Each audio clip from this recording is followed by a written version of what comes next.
mingkar mingkuring angkara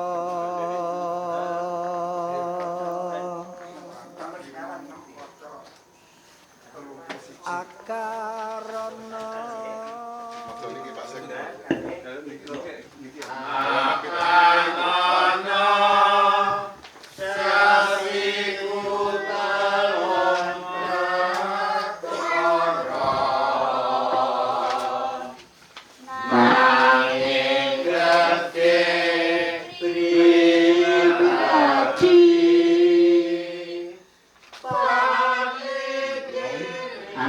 anon takon di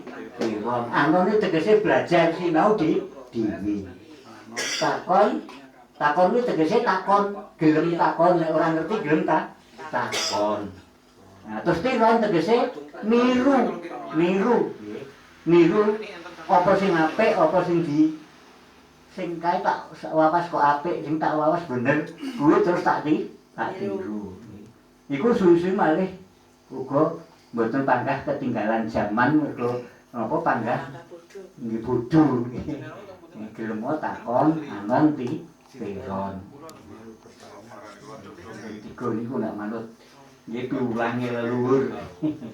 utawi piwucahe nang sampun kula tampi tiga menika supaya ngundakne karo utawa keterampilan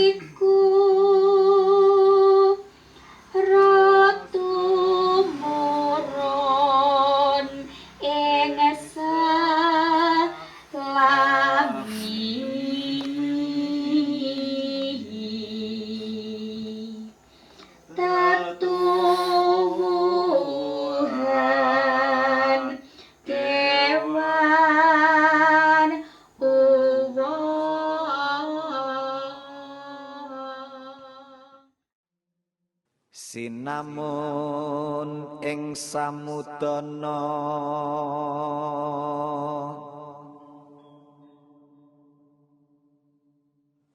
sesaton ing adumane